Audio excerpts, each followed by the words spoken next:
Tous tes profils en mode public. Tu veux être vu, entendu, connu. Eh bien, s'il n'y a que ça pour te faire plaisir. Les pirates ont pénétré et détruit les systèmes informatiques de nombreuses entreprises en introduisant plusieurs virus. C'est pas un virus, c'est pire, c'est un ver. Wow, accrochez-vous, l'émission commence. 4, 3, 2... Ces conneries, c'est ma carte. Bonjour et bienvenue au tout premier épisode du crossover du balado cybercitoyen et Polysécure. Mon nom est Catherine, je suis votre animatrice pour aujourd'hui et je suis accompagnée de Sam et Nicolas Loïc. Bonjour à vous deux. Bonjour. Salut, Donc, Catherine. aujourd'hui, on a un format un peu expérimental, une première fois, ensemble. En fait, on a déjà été sur le même balado ensemble plus qu'une fois, mais dans un format un peu plus là, où est-ce qu'on décide d'aborder l'actualité qui va toucher la vie privée, technologie, cybersécurité ensemble, avec espoir que ça devienne quelque chose de routinier qu'on refait dans le futur. Et donc, oui. Est-ce qu'on se plonge directement dans le premier sujet? Oui. Parfait. C'est dur, en fait, d'être sur l'Internet dans les dernières semaines puis d'éviter, en fait, le premier sujet d'actualité qu'on a décidé de couvrir avec vous aujourd'hui. Puis c'est toute la situation qui entoure le fameux DOGE, donc le ministère gouvernement de l'efficacité qui est... dont Elon Musk est à la tête. Beaucoup de contenu qui sort, puis c'est un peu ce qu'on observait, on en discutait un peu pré-épisode, justement, qu'il y a tellement de choses à suivre sur le sujet que c'est dur, en fait, de centrer sur qu'est-ce qu'on devrait mettre l'attention, parce qu'on est bombardé, en fait. On dirait qu'à chaque jour, si c'est pas à chaque heure, il y a une nouvelle catastrophe potentielle qui émane de Doge. Je t'inviterais, en fait, Nicolas Loïc, de peut-être nous mentionner, toi, qu'est-ce qui t'a accroché le plus dans les dernières semaines, disons, par rapport à ce qui se passe au niveau de Doge? Ouais, je te rejoins sur le fait que c'est difficile à suivre. Puis derrière, tous les volets de scandales qui sont associés à ça, je ne me suis pas intéressé pour le moment, puisque je crois qu'il y a plusieurs ballons qui vont se dégonfler à travers le temps, et je pense que juste l'effet de scandale est plus important que la vérité à travers ça, que j'attends de voir. Moi, l'aspect qui me préoccupe beaucoup avec ce qui s'est passé, puis ça a l'air d'avoir été arrêté relativement maintenant avec des injonctions, différents éléments, différents outils judiciaires qui ont permis de ralentir les travaux, c'est qu'ils mettent des jeunes personnes peu expérimentées, qui sont supposément très bons en technologie, mais peu expérimentées. Donc, et de les mettre dans des systèmes très complexes, des systèmes très anciens à certains égards. Sam faisait référence qu'il y avait du COBOL là-dedans et ça ne m'étonne même pas. Donc, c'est des systèmes qui sont dans des paradigmes de développement différents et des systèmes d'une très grande complexité et qui contiennent, surtout aux États-Unis, beaucoup d'informations sensibles, notamment sur les juges, leurs adresses, tous les agents de renseignement, tous les agents du FBI, tout le monde, tout le monde qui est payé d'une façon ou d'une autre, puis que souvent qui ont des rôles très importants ou qu'on doit préserver leur confidentialité de leur information, leur vie privée, surtout dans ces systèmes-là. Et en général, les systèmes sont normalement normés avec des enquêtes de sécurité préalables que les gens, avant de toucher à ces informations-là, tout changement est fait par 2 personnes tout le temps pour éviter la fraude, justement. Tout est surveillé, tout est vraiment bien fait. C'est des systèmes qui ont été montés avec des processus qui ont été montés de façon bien pensée. L'inspecteur general qui doivent justement surveiller, s'assurer que les gens respectent les règles, que tout est bien fait. Puis là, on met une gang, je vais te stéréotyper, une gang de jeunes hommes un peu énervés qui viennent de sortir de l'université et qui pensent qu'ils savent tout comment fonctionne la vie dans un système comme ça. Bon, on l'a vu déjà, il y a eu un certain nombre de problèmes. Ils ont un non-respect des protocoles qui sont faites au niveau de la protection des renseignements, donc ils s'envoient des informations dites confidentielles sur des réseaux non protégés. Déjà là, c'est des fautes qui sont assez importantes pour les gens qui sont habitués de travailler dans des environnements de réseaux protégés. Donc, les poils doivent leur lever ses bras de façon monumentale. J'imagine qu'à l'heure actuelle, il va y avoir des agents d'infiltration américains qui doivent être très nerveux que leur nom soit découvert et que leur information soit découverte. Donc, ils sont en train de déstabiliser un système assez critique aux États-Unis pour des préoccupations qui sont, à mon sens, un peu farfelues, qui auraient pu être adressées de façon différente de façon, par les voies normales, utiliser justement l'audit interne, utiliser d'autres structures qui sont à leur disposition, à lesquelles il aurait pu arriver des choses comme ça d'une façon plus propre. On n'a pas besoin de le faire en 2 semaines. C'est pas des choses qui mènent qu'une urgence nationale à ce que ça se fasse dans ce genre de choses-là. Je trouve que on brise tout pour peu de gains au total, contrairement dans un contexte de start-up où on construit quelque chose de nouveau. Là, il faut que ça se brise vite, le plus vite possible pour le détecter. Ben là, on n'est pas dans le concept. Là, on a une maison stable, une maison centenaire dans laquelle on veut mettre des choses trop modernes dedans qui vont briser le fonctionnement de ça. Là. C'est comme un bulldozer dans une shop de porcelaine, en fait, carrément. Ouais. Là, on parlait il y a beaucoup de systèmes qui ont été accédés. Là, j'avais une liste que j'avais commencé à monter. Alors, l'espace de quelques semaines, là, juste pour donner un scope un peu de ce que c'est. On a les dossiers des employés fédéraux, les données de paiement gouvernemental du département du Trésor, information des bénéficiaires des prêts étudiants du département d'éducation, toutes les données qui concernent les victimes des catastrophes là, qui sont gérées par FEMA, plus des données par rapport au domaine de l'emploi, le département en fait qui gère l'emploi aux États-Unis. Et potentiellement, en ce moment, au moment qu'on enregistre, il y avait de la pression sur l'IRS, en fait, pour que Doge puisse accéder à ces données-là qui sont extrêmement sensibles par rapport au dossier des contribuables américains. Fait que c'est quand même beaucoup de données en quelques semaines. Puis, si on voit, tu sais, ils ont monté un peu sur le fly un site web là, pour justement faire le suivi de toutes les coupures qu'ils faisaient. Puis, c'est un peu drôle, mais c'est quand même symptomatique un petit peu, je pense, du problème sous-jacent. C'est que ce site web-là, le 404 Media, qui ont sorti que la base de données n'était pas sécurisée. Donc, n'importe qui pouvait publier n'importe quoi sur ce site web-là. Puis, il y a même quelqu'un qui a publié sur le site web, lol, n'importe qui peut écrire ce qu'il veut sur ce site web. Puis là, ça apparaissait là, sur le site. C'est pas super rassurant quand tu dis que c'est la même personne qui a aussi là, accès à toutes ces données-là. Puis, je sais pas ce que vous en pensez, mais il me semble qu'avant de te mettre à couper ou à jouer dans parce que les systèmes informatiques sont là pour appuyer le travail dans le gouvernement. Fait que c'est peut-être une bonne idée de savoir un peu c'est quoi que fait le gouvernement avant de te mettre comme à tirer sur des fils puis à arracher des câbles. En tout cas. Oui, c'est l'intention, c'est de garder le gouvernement fonctionnel. C'est un peu le but d'avoir un gouvernement, d'avoir un élément de service aux citoyens, tous ces éléments-là. Puis c'est facile de critiquer le gouvernement qui est inefficace, des éléments comme ça, mais en même temps, quand on rentre dedans, on ne peut pas rentrer comme on voit là. Là, on a une démonstration réelle de gens qui n'ont pas la connaissance du système, qui rentrent de façon sauvage en pensant qu'ils savent mieux que les autres comment ça fonctionne, au lieu de prendre un temps de recul. Puis je suis toujours d'accord avec le fait qu'on peut contester le fait que le gouvernement n'est pas toujours efficace. On a besoin de le brasser une fois de temps en temps, justement, pour ramener de l'efficacité ou ramener des éléments comme ça qui se perdent avec le temps. Mais entre ça, puis brûler la maison, je trouve qu'il y a une marge quand même entre les deux. On pourrait ne pas brûler la maison puis quand même augmenter l'efficacité des agences gouvernementales américaines, comme on peut le faire à travers le monde d'ailleurs aussi. Là, c'est le même combat un peu partout. Sauf que là, on a une démonstration de manque de contrôle dans l'exécution.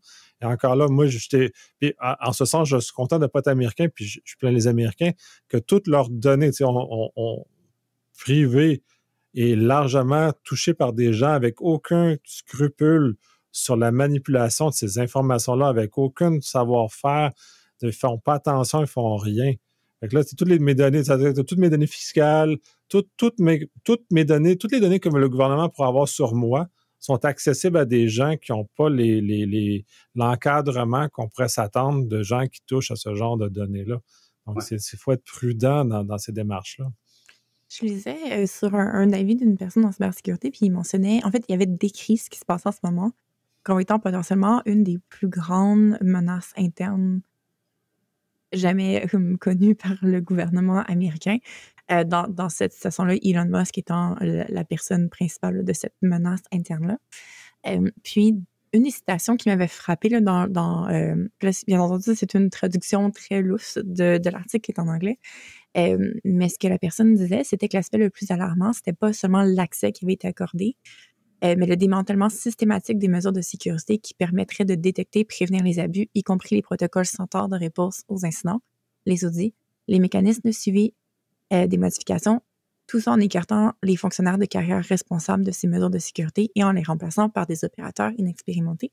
Je pense que ça résume de façon très éloquente, en fait, ce que tu nous dis là aujourd'hui, justement, cette mesure-là où est-ce qu'on enlève des gens d'expérience, on enlève des protocoles, on enlève des processus, puis on remplace ça par quelque chose qui, essentiellement, pourrait peut-être mener à la catastrophe, là. Totalement. Puis, il ne faut pas oublier que la cybersécurité est un domaine qui est quand même assez jeune et qui est un appui de connaissances qu'on bâtit. Comme l'ingénierie est un appui de connaissances et d'expérience qui s'est fait sur des centaines d'années, bien, la cybersécurité devrait être construite sur le même genre de choses. Donc, les contrôles qui étaient en place dans les différentes agences américaines qui ont été déployées ont été construits avec le temps, avec l'expérience, avec des ratés dans le passé, justement pour arriver à un système qui est peut-être imparfait maintenant, mais est meilleur que ce qu'il a déjà été. Donc, ça s'est toujours amélioré. Puis là, on balance tout sans prendre aucunement de cette expérience-là, puis peut-être bâtir quelque chose de mieux, mais là, de toute apparence, on n'est pas dans un contexte où on bâtit mieux, on fait juste détruire. On est vraiment sur un contexte perçu de terre brûlée. On pense qu'on est capable de faire mieux ce que les autres nous ont précédés, donc on détruit tout et on fait mieux. Et ça, pour l'accumulation de connaissances, c'est pas très bon.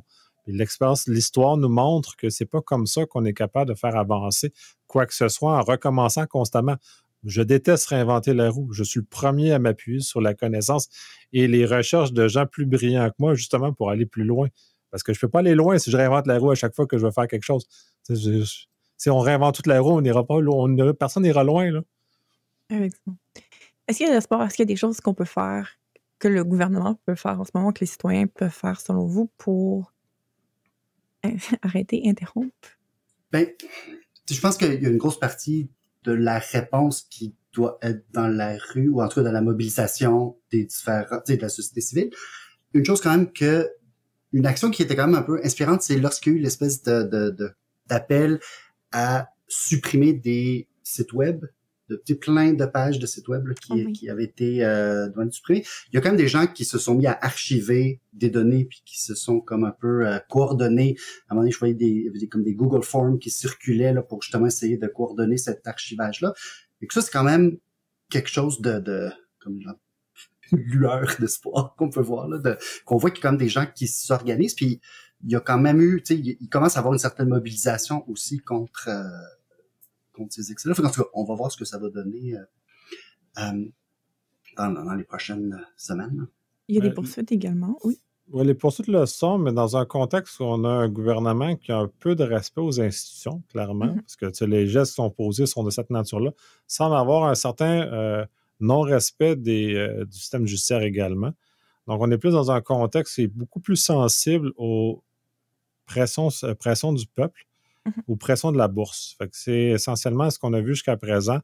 Le président, notamment, est très, très sensible quand la Wall Street va réagir négativement ou quand il y a une pression très forte ou un geste qui est très impopulaire. Donc, de montrer publiquement que c'est impopulaire est probablement une des meilleures, à mon sens, choses qui peut être faite. Puis là, on tombe dans un contexte de mobilisation sociale qui s'est pas tellement vu dans les dernières années aux États-Unis. Fait que c'est peut-être le temps de qui se restructure, que ça renaisse, ces mouvements-là grassroots, là, de partir de la base et de remonter l'inquiétude que tous ces gens-là aux États-Unis qui vont se retrouver être floués dans l'expérience puissent au moins faire valoir leur point de vue, puis qu'on l'entende, parce que je trouve qu'on ne l'entend pas beaucoup.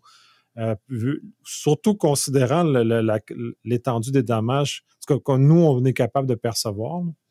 Mais pour suivre un peu là-dessus, on revient sur le fait que nous, en tant que personne, que c'est quand même une part de notre job de suivre ce genre de choses-là, on est déstabilisé parce que c'est trop dur à suivre. Je pense qu'on l'a dit 3 fois depuis le début de l'épisode. Je veux parler en fait d'un concept qui s'appelle le shock doctrine, qui est élaboré dans un des livres de Naomi Klein d'ailleurs. Puis dans les faits, c'est une tactique de nous overwhelmer comme ça avec toutes ces nouvelles-là constamment, parce que ce qui se passe justement, c'est pour limiter la mobilisation.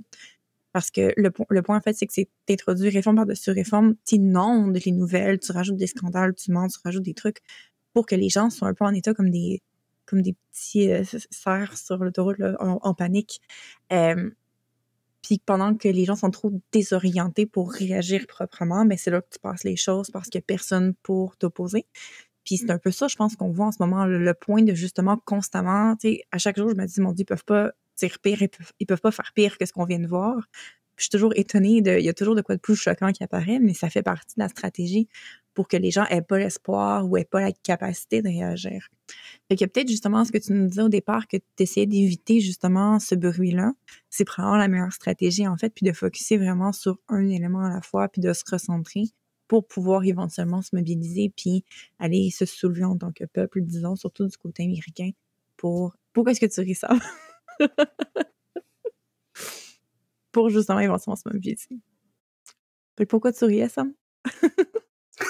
Je sais pas. Je sais pas.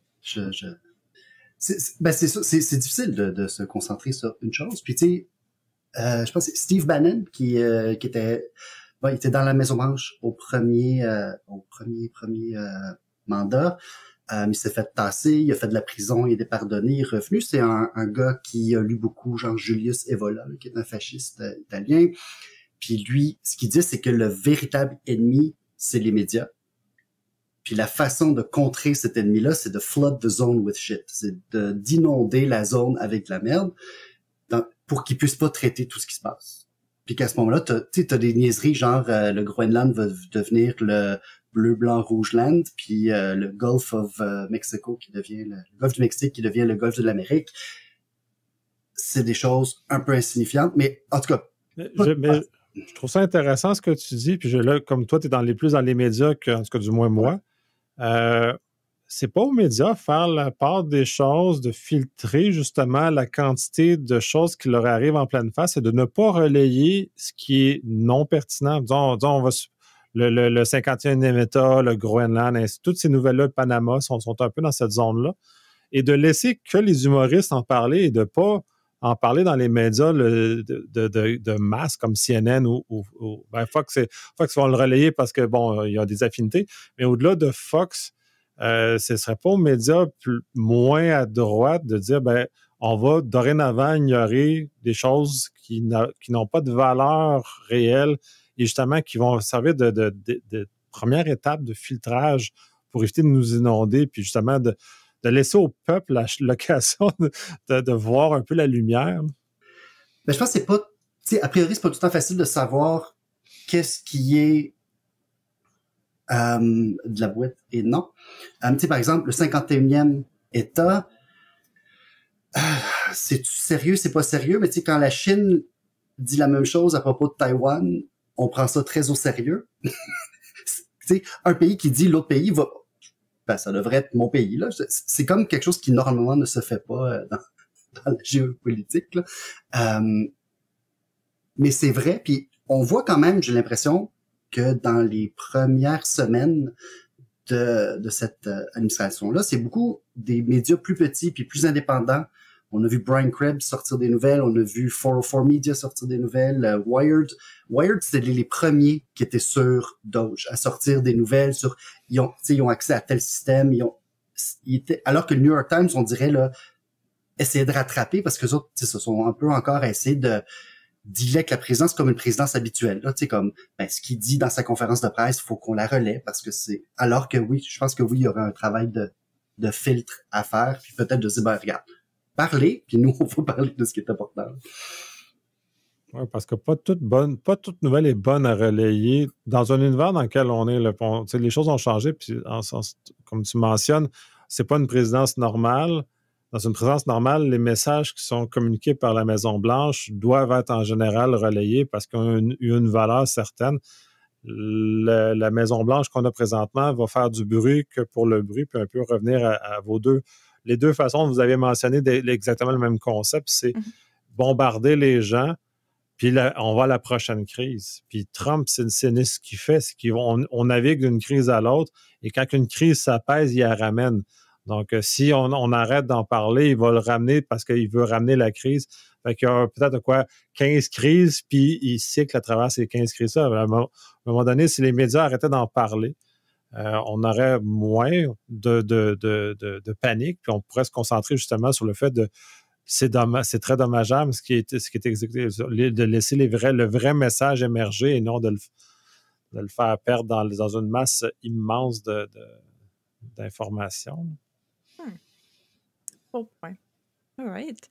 Je pense qu'on n'a pas fini d'entendre parler de ce sujet-là. J'ai l'impression que si on se fait un épisode 2-3, éventuellement, ça va revenir définitivement. Donc, je propose qu'on passe un peu à l'autre, qu'on s'en garde pour d'autres épisodes, en fait, de Doge.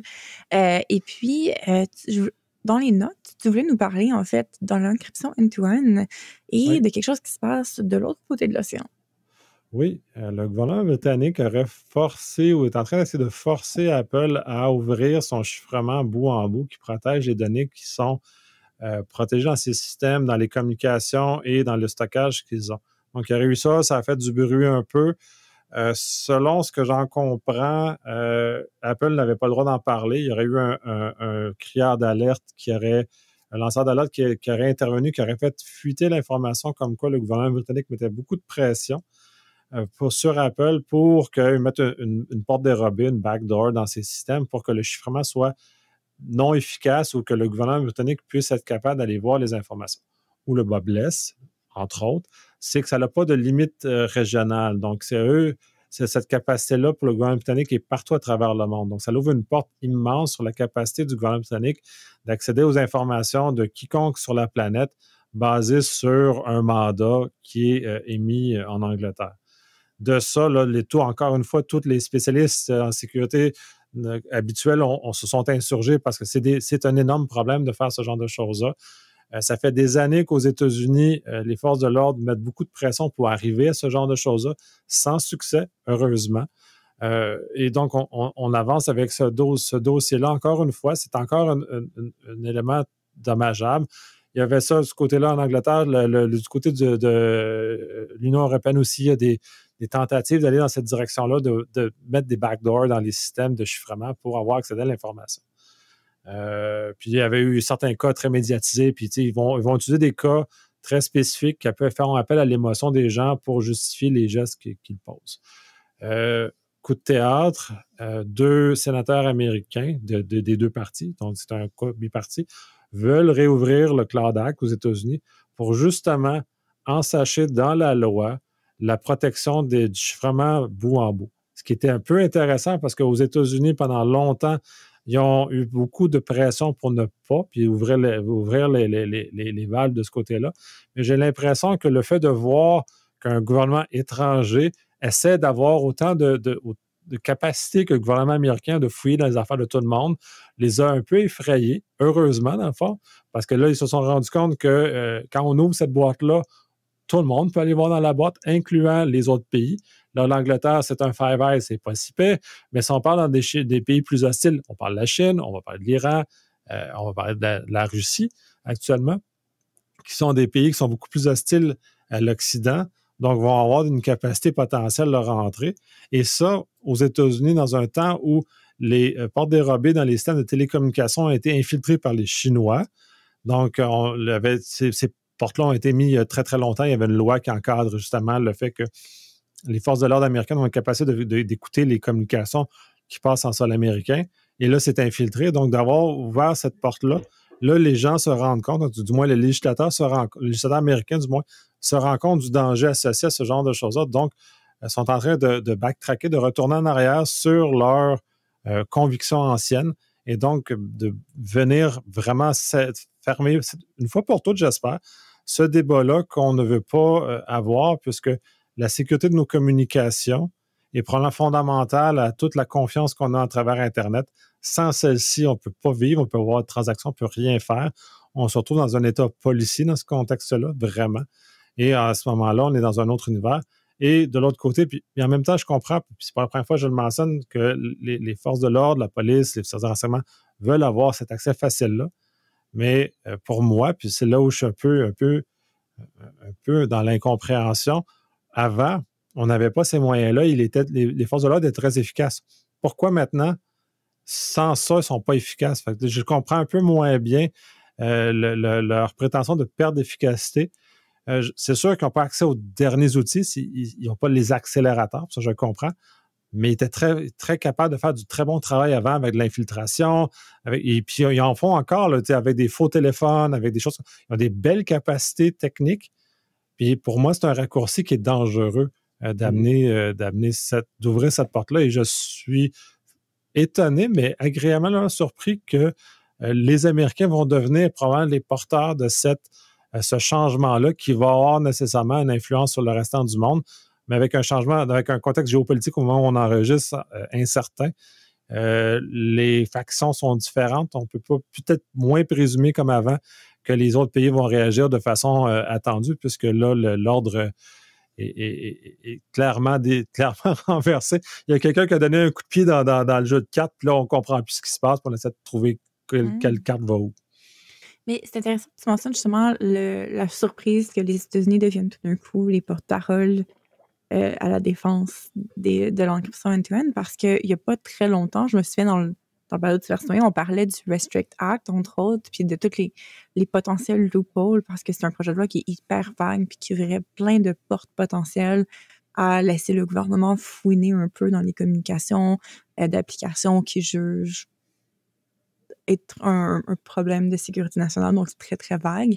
Il y avait le Earn Act aussi, qui avait pas passé, mais qui avait été discuté, je pense que c'était 2020 quelque chose, qui limitait un peu l'utilisation de l'encryption end-to-end. Fait que, dans les courtes dernières années, la position était complètement à l'opposé, là. C'était le gouvernement américain est en train d'essayer de se faire passer des projets de loi pour se donner des petites portes, justement, dans ce genre d'applications-là qui utilisent l'encryption end-to-end.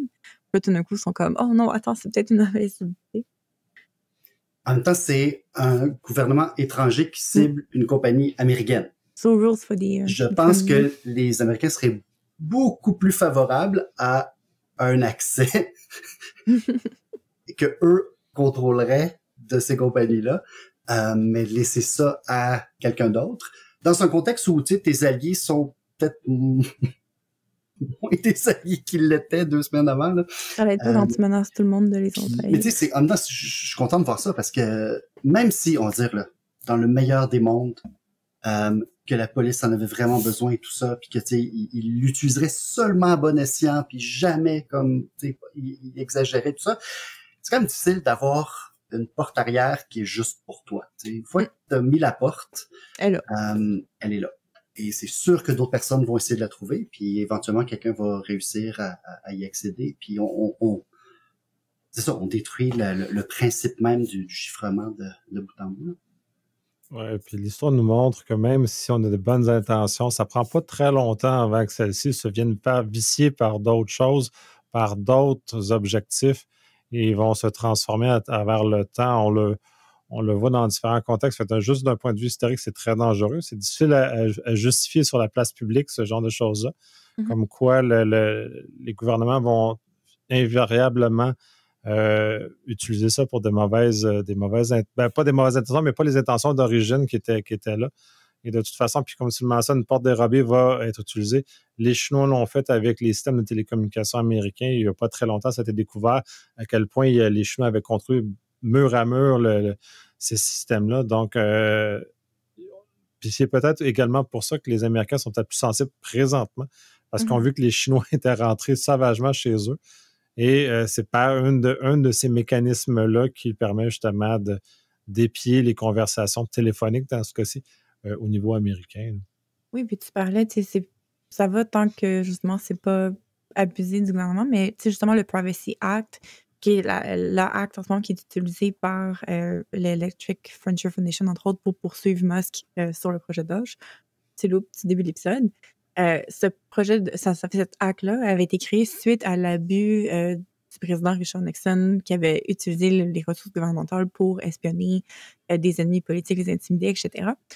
Il y a des cas historiques il n'y a pas si longtemps dans l'histoire même américaine où est-ce qu'il y avait eu ce genre d'abus-là qui avait mené éventuellement à justement un encadrement là, autour de ce genre de backdoor-là puis le droit à cette vie privée-là. Donc, définitivement.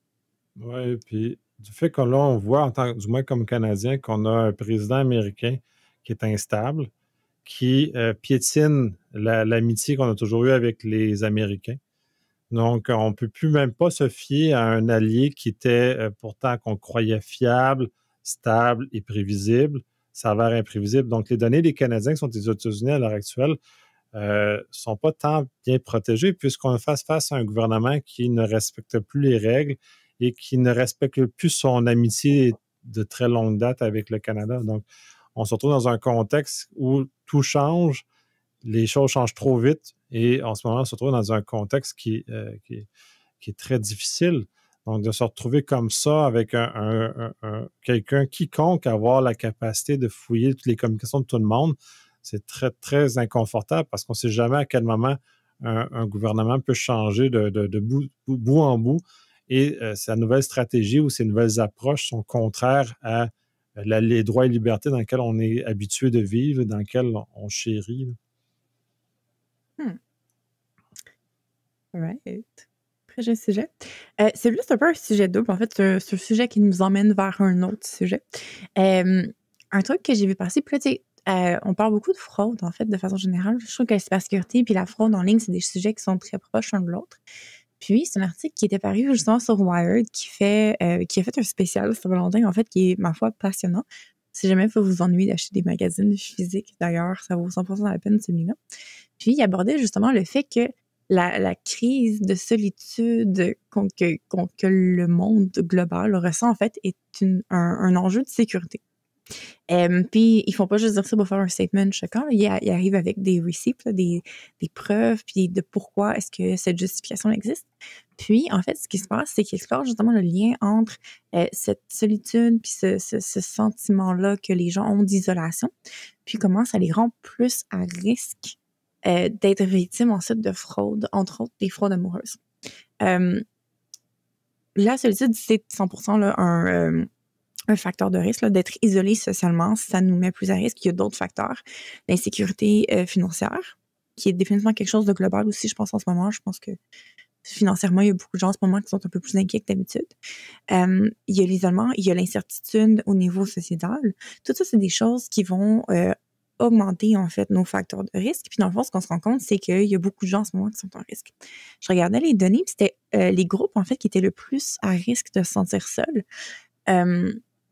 C'était le groupe âgé entre 30 et 44 ans. C'est le groupe qui se sent, là, à pratiquement le tiers, se sentent fondamentalement très seuls. Puis ça m'avait surprise parce que quand on pense qui est seul, qui se sent seul, on aurait tendance peut-être à plus penser à des personnes âgées. Et dans les faits, c'était le groupe qui avait le moins haut taux d'isolement social qui était rapporté avec seulement 10%. Bon, 10%, c'est quand même beaucoup. Mais par rapport au tiers, là, dans la tranche d'âge de 30 à 44 ans. Puis ensuite, ça sautait là, un peu aux plus jeunes là, qui se sentent aussi très seuls après ça. Et puis, il y a aussi, on parlait d'insécurité financière qui rajoute un facteur de risque. Comme de fait, en fait, les gens qui rapportaient pour des revenus de 30 000 $ et moins annuels se sentaient beaucoup plus seuls que les gens qui rapportaient des revenus à plus de 100 000. Est-ce que c'est l'argent qui fait le bonheur? Peut-être, peut-être pas. Peut-être que les gens qui se retrouvent en situation d'insécurité financière ont tendance à peut-être avoir moins le temps ou les moyens d'avoir des hobbies, d'aller voir ses amis, etc. On sait qu'il y a une disparition des troisièmes places dans notre société. Donc, sortir, aller voir tes amis, ça coûte de l'argent. Donc, c'est sûr que si en plus, tu te sens seul puis tu n'as pas les revenus pour avoir des hobbies, mais ça exacerbe un peu cette crise-là. Et ce qui se passe, c'est que les gens qui se sentent seuls se retrouvent à essayer de chercher du companionship, des gens à qui parler en ligne. Et c'est là qu'ils se retrouvent exposés à tout ce qu'on entend parler au niveau des fraudes amoureuses, puis des fraudes qu'on n'aime pas le nom, qui s'appelle les pig butchering scams, que please, par pitié, quelqu'un a trouvé un autre nom pour ce stratagème de fraude-là, parce que c'est pas... on veut pas victimiser un peu les gens puis les appeler des cochons écorchés. C'est pas. Mais bref, le point, c'est que les gens sont vulnérables. Puis, il y a vraiment un enjeu par rapport à ça. Parce que sur le dating app, il n'y a pas grand-chose qui est fait en ce moment pour freiner ces stratagèmes de fraude-là. Les scammers sont en toute impunité, là, ils contactent des gens, etc. Puis, ce qui se passe, c'est ce qu'on se rend compte aussi, c'est que les scammers, en fait, une fois qu'ils ont ciblé quelqu'un, ils vont essayer de la recibler avec les informations. Fait que, tu sais, mettons, t'arrives sur un premier cas, la personne te parle, ils vont utiliser un peu les IA initialement pour essayer d'animer le plus d'informations et chercher le plus d'informations possible en utilisant des scripts. Peut-être que la première scam ne marchera pas, mais éventuellement, tu vas marcher avec quelqu'un puis cette personne-là va avoir rebâti un profil sur toi Puis les scams se raffinent, puis éventuellement, tu te fais cibler, puis tu es à risque de tomber dans une fraude comme ça. Puis ce qu'on sait, c'est qu'au niveau financier et psychologique, c'est parmi les fraudes qui sont le plus dévastatrices pour les victimes. Donc, les gens ont tendance à perdre beaucoup plus d'argent, donc à prendre plus de temps à réaliser qu'ils se font frauder. Mais également, une fois que l'impact est réalisé, émotionnellement, c'est complètement dévastateur. Puis, tu sais, il y a des cas là, qui vont jusqu'au suicide. Parfois, de gens qui sont tellement atteints psychologiquement puis émotionnellement par le fait d'apprendre qu'ils ont été victimes de ce genre de fraude-là qu'ils décident de mettre fin à leur jour. Bref, le fait que la crise de solitude, c'est plus que juste un enjeu solitaire, c'est carrément un enjeu de cybersécurité.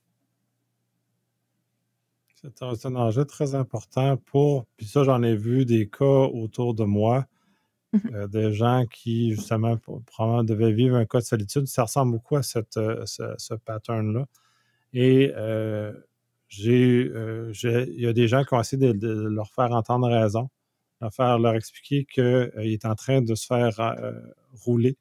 Et ces gens-là sont tellement en détresse par leur solitude qu'ils n'écoutent même pas le peu d'entourage qu'ils ont, qui essaient de les protéger contre cette situation-là. Il est inefficace pour les aider à ne pas tomber dans le piège de ces fraudes-là et des amener ailleurs. Donc, ces gens-là sont vraiment bons pour appuyer sur les douleurs de la solitude chez les gens pour justement les faire réagir. Puis, j'ai pas entendu de moyens encore efficaces pour lutter contre ce genre de choses-là qui est une très grande tristesse. Déjà, que la solitude est une très grande tristesse en soi. Si ces gens-là se font abuser en plus de parce qu'ils sont seuls et qu'ils ne veulent plus l'être, notre société s'effondre en termes de valeurs fondamentales. L'humain est grégaire, on a besoin des autres pour vivre. Donc, si on n'est plus capable d'avoir confiance aux autres, parce que si moindrement qu'on est là, je trouve ça d'une tristesse infinie, là. Effectivement, puis tu as raison, il n'y a pas de solution magique. Comment est-ce qu'on résout la crise de la solitude? Je pense pas que c'est quelque chose qui se fait du jour au lendemain, définitivement. Moi, je trouve que c'est vraiment une impasse qui est très difficile, puis on n'a aucun moyen, en tout cas à ma connaissance, puis c'est là, il faut voir comment, comme groupe, comme société, qu'on est capable de venir limiter ou empêcher ces gens-là de tomber dans des pièges de base. Peut-être ça va prendre du temps. Il y a une époque où on avait des princes nigériens qui avaient des fortunes à transférer, qui attrapaient des gens. Ça a pris du temps avant qu'on arrête d'entendre de ces histoires-là parce qu'il y avait toujours des gens qui se faisaient prendre. Donc, le stratagème va durer jusqu'à temps qu'il va y avoir des gens qui vont se faire prendre. Donc, ce stratagème-là va durer jusqu'à temps qu'il va y avoir des gens qui vont tomber dedans. Définitivement. Il y a peut-être une capacité peut-être des forces de l'ordre de venir intervenir puis d'avoir des effets punitifs suffisamment forts pour décourager les gens de le faire. Et puis là, ça va demander aux victimes, puis ça aussi, c'est difficile, d'aller déclarer qu'ils se sont fait frauder. Puis la honte de s'être fait frauder, surtout pour des gens seuls, doit être immense. Donc, à ce que je sache, il y en a peu qui vont aller porter plainte officiellement, même si ça n'a pas d'effet réel immédiat, mais ça a un effet de masse. Donc, plus il va en avoir, plus les ressources vont être déployées pour limiter et bloquer ce type d'attaque-là. Mais je trouve ça infiniment triste, ça. C'est terrible. Oui. Mais tu parlais justement la pointe, tu sais, le fait que les gens n'osent pas aller faire déclaration. Je sais que les chiffres qu'on a en ce moment, c'est 5 à 10% seulement des victimes de fraude qui vont justement oser aller porter plainte de ça. Puis, c'est un peu une parenthèse, là, mais justement, tu sais, dernièrement, dans l'actualité, il y a une dame qui a osé porter, justement, aller expliquer qu'elle avait été victime d'une fraude amoureuse. Puis la réaction des médias puis des gens, ça a été de moquer cette personne-là pour avoir été victime de fraude, alors que fondamentalement, c'était extrêmement courageux de sa part de dire « Hey, je sais que ça a l'air nono, mais je pensais vraiment que je datais Brad Pitt, puis je me suis fait scammer d'une fortune, puis j'aimerais ça que les autres soient protégés. » Puis elle a été rencontrée avec du mépris puis des moqueries, alors que dans les faits, essentiellement, c'était brave de s'exposer à visage découvert puis de dire qu'est-ce qui s'est passé pour protéger d'autres. Oui, parce que pour cette femme-là qui en a parlé, il y a 100, 200, 300 autres personnes à qui la même histoire est arrivée, puis qui l'ont pas dit. Effectivement. Oui, puis ce que les gens oublient, puis c'est pour ça que les gens se sont moqués de cette histoire-là. Puis c'est sûr, d'un point de vue pur, froid et rationnel, effectivement, la femme n'a pas fait preuve de discernement quand les choses sont arrivées parce que avec un pas de recul, on le voit que c'est une fraude, on voit que c'est grossier comme fraude. Cependant, quand on est pris dans un cercle de solitude, qu'on ne voit que ça, qu'on n'entend que l'écho de nos propres pensées, ça devient beaucoup plus difficile de discerner ce genre de fraude-là, même si en apparence, dans ce cas-ci, était grossière. Quand on est dedans, on ne la voit pas parce qu'il y a tout un préambule qui prépare la personne à croire le mensonge et à accepter le mensonge. Là, quand tu parlais de pig butchering, c'est un peu ça, c'est de préparer la personne, de l'assaisonner, puis ensuite de l'amener. Fait que c'est un jeu psychologique qui se fait. Donc, la personne, elle n'est pas imbécile, elle n'est pas niaiseuse. Elle s'est juste fait en prendre dans le mécanisme psychologique dans lequel elle s'est fait prendre. Puis, dire, on peut rire, là, mais à l'heure actuelle, ce qu'on voit aux États-Unis, c'est un peu ça aussi qui se passe, cette espèce de jeu psychologique qui se joue, puis les gens sont un peu moins, ils sont moins ridiculisés. Parce que c'est des jeux comme ça, puis c'est fragile, l'esprit humain, et on l'oublie souvent. À quel point tout ça. Puis les gens se faisaient avoir par la fraude nigérienne, on la regarde maintenant, on rit, on trouve ça drôle. Mais à l'époque, les gens se faisaient avoir parce qu'ils croyaient vraiment. Il y avait comme une espèce d'élément, puis même c'est grossier, la fraude nigérienne. Là. Puis il y a des gens qui se faisaient avoir. Ouais. Mais il y a des gens qui, si tu n'as rien à perdre, des fois, de croire, c'est juste pourquoi ça fait du bien. Oui, c'est ça. Ça fait du bien à l'âme. Cette personne a peut-être besoin justement de sentir qu'elle faisait du bien à quelqu'un, qu'elle contribuait. Bon, OK, Brad Pitt à l'hôpital qui a des problèmes financiers, on repassera, mais ça lui a fait du bien. Elle a eu l'impression de contribuer, de sortir de sa solitude, tout ça, puis ça revient. C'est ça la tâche, c'est ça l'hameçon qui a été pris. Et c'est pas ridicule que la personne ait mordu parce que quand on va dans le renseignement, c'est ça les stratégies pour aller chercher l'information, pour trouver les points faibles des gens. C'est exactement ces stratégies-là. Mais là, c'est au grand jour, puis là, on ridiculise en plus. On n'est pas sorti du bois. Effectivement. Puis, c'est sûr qu'il y a peut-être une responsabilité aussi au niveau des applications. On sait que beaucoup de ces fraudes-là commencent d'ailleurs sur des dating apps. Puis, Sam, d'ailleurs, tu voulais nous parler d'un autre cas qui n'est pas exactement celui des fraudeurs, mais d'un cas où est-ce que les applications de dating avaient peut-être façon de protéger leurs utilisateurs, mais qui ont choisi, en fait, de peut-être pas le faire. Je pense qu'on peut dire clairement, ils ont choisi de pas le faire. Là. On peut même enlever le peut-être dans cette histoire-là. D'ailleurs, petit avertissement, dans cette histoire-là, on parle de violence sexuelle. Donc, c'est un sujet que vous préférez éviter, peut-être faire fast-forward un petit peu. Donc, c'est ça, c'est une histoire qui a été publiée cette semaine. Puis je trouve que c'est vraiment un beau travail de journalisme de sortir ça. C'est une revue qui s'appelle 19th News. Ils ont travaillé avec The Guardian et d'autres organismes. Fait que c'est un truc collaboratif là, pour sortir ça. Puis j'ai appris qu'il y avait du big dating. Je savais pas. Donc Match Group, c'est l'entreprise qui possède plusieurs applications de sites de rencontres. Donc Tinder, Hinge, OkCupid, Plenty of Fish. Fait que je pense qu'ils contrôlent à peu près 50% là, du marché des applications de rencontres. Puis l'article parle de l'histoire d'une femme qui a rencontré un jeune et joli docteur qui l'a invité chez eux, puis qui l'a drogué. Elle a, heureusement, réussi à se sauver. Mais le côté un peu révoltant dans cette histoire-là, c'est que 4 jours avant, il y avait une autre femme qui avait signalé ce même Stephen Matthews de son nom, qui a été arrêté, accusé, condamné à 150 ans de prison, là, quelque chose comme ça là, aux États-Unis. Mais 4 jours avant, il y avait une autre femme qui l'avait signalé pour viol à l'application. Et puis, ça a été, on a su par après là, que finalement, il y avait comme 10 à 15 femmes qui avaient été agressées, puis qui avaient rapporté les agressions là à la compagnie en disant, regarde, cette personne-là tu sais, j'étais sur une date avec, puis tu sais, ça a mal tourné, puis que la personne était capable de continuer à avoir son compte. Les journalistes ont même créé des comptes sous des noms fictifs. Ensuite, ils ont signalé ces comptes-là comme étant des abuseurs, pour ensuite noter que même si leur compte se faisait temporairement ou se faisait supprimer, ils étaient capables d'en recréer un avec la même photo, le même nom, les mêmes informations, sur l'application, mais par exemple sur Tinder, mais sinon ils pouvaient aller sur Hinge ou sur OkCupid ou sur un autre avec les mêmes informations, tu sais, même pas essayer de cacher quoi que ce soit. Puis il y a les journalistes aussi eu accès à des tonnes de documents internes. Ça, c'est fun quand des lanceurs d'alerte donnent des documents. Puis là, on voit des choses un peu comme, tu sais, il parlait de vouloir faire un Transparency Report, je sais pas c'est quoi la traduction. Transparence, un rapport de transparence. Un rapport de transparence. Il avait promis en 2020, on est en 2025, ils l'ont toujours pas fait.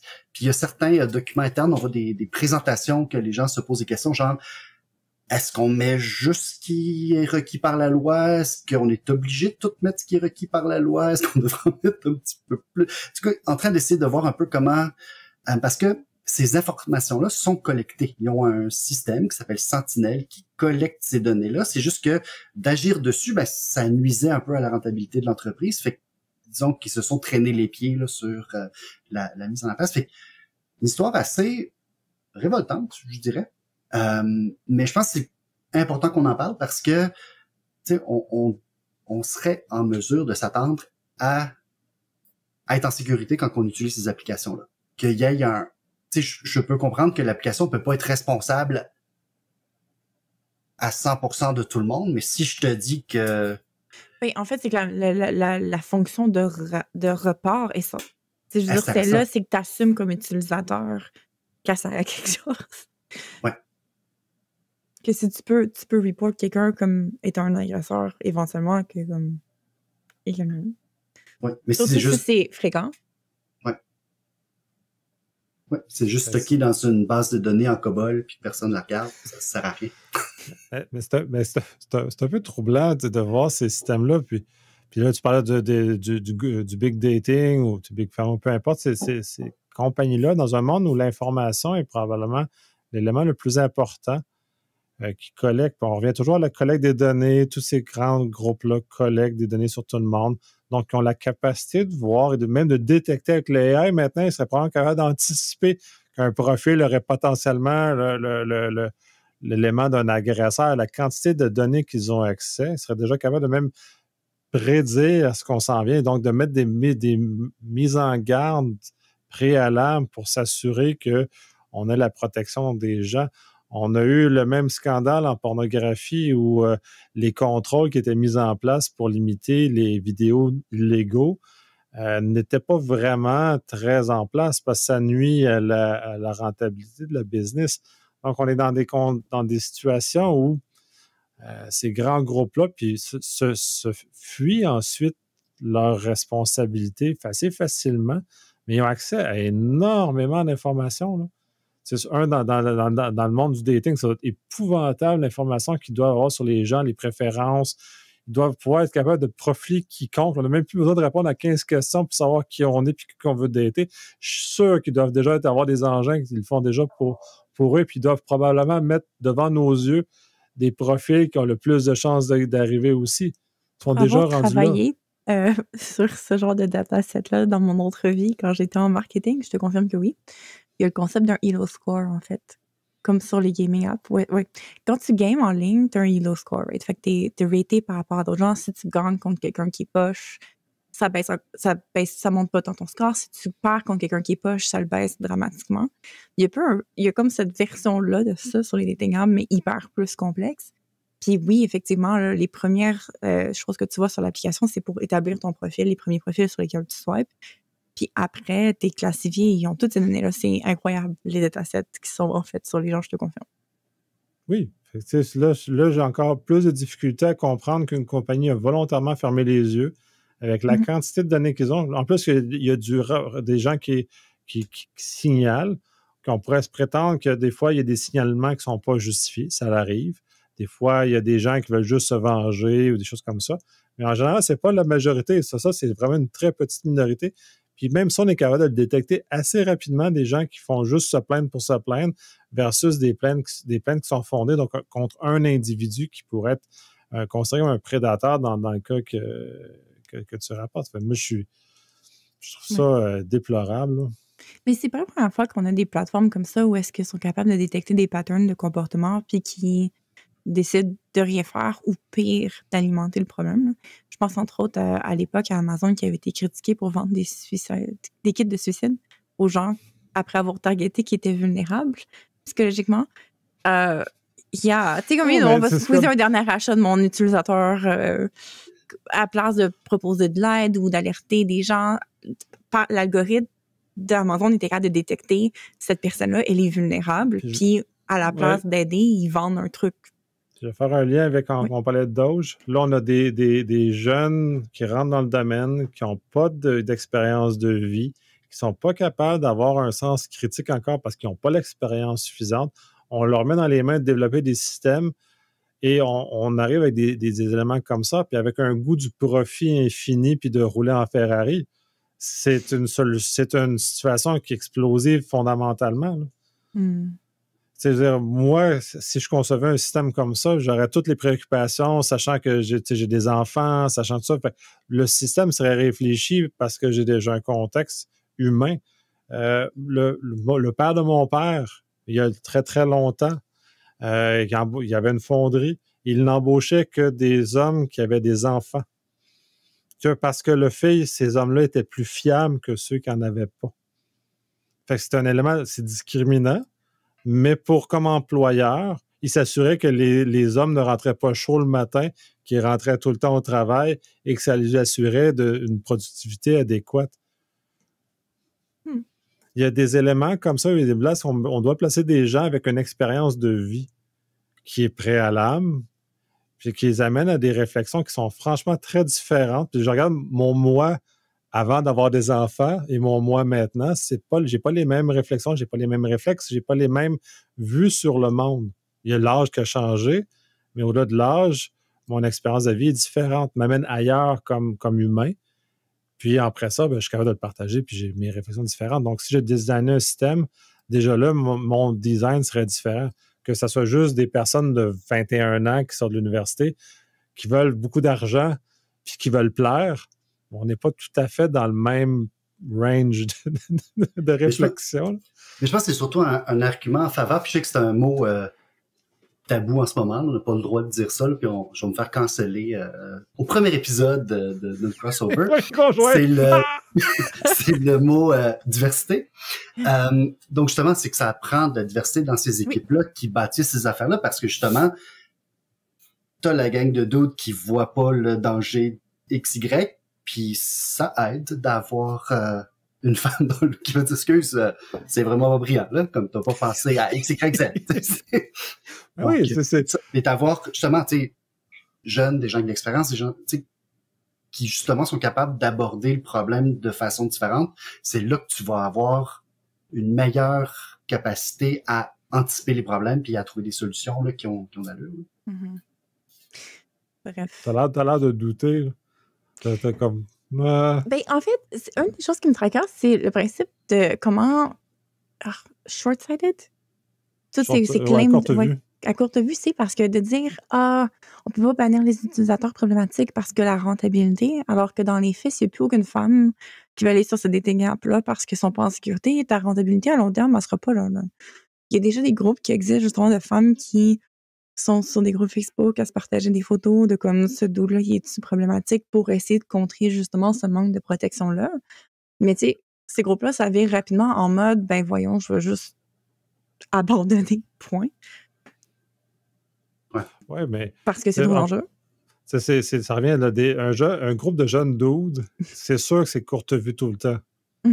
C'est comme ça qu'à ces âges-là, le manque d'expérience, le goût d'avoir du profit rapide, d'avoir des éléments comme ça, puis s'en foutent, puis ensuite, ils vont livrer ailleurs. Fait que oui, effectivement, on est dans un univers comme celui-là, puis diversité, si c'est nécessaire, parce qu'on va amener différentes facettes, là, même si on va se faire canceller dès maintenant d'avoir fait prôner des éléments de diversité, mais pas une diversité forcée, une diversité qui est utile, qui amène une valeur ajoutée. Puis ça j'y crois là, énormément.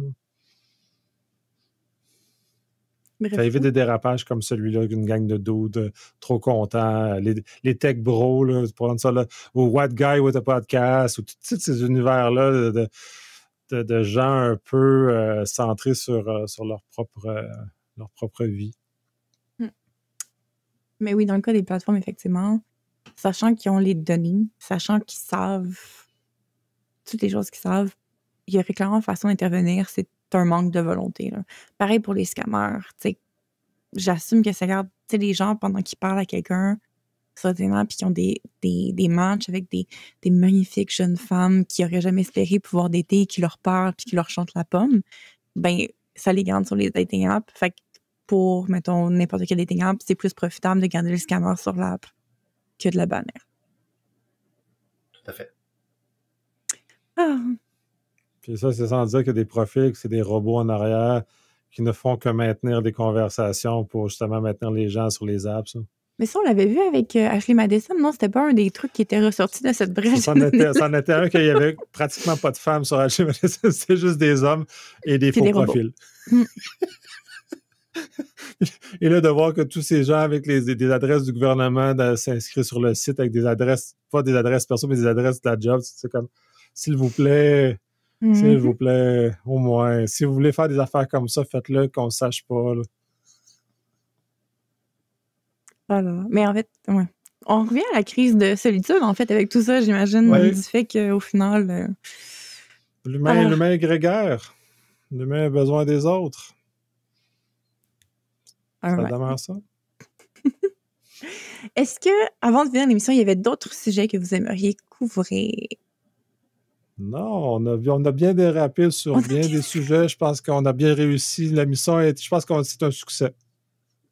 Génial. Fait qu'on se revoit pour un prochain épisode dans pas trop longtemps, j'espère. Absolument. Merci aux gens du balado d'Espace Citoyen et de Polysécure d'avoir été avec nous aujourd'hui. On s'abonne, on partage, on met des 5 étoiles partout. À la prochaine.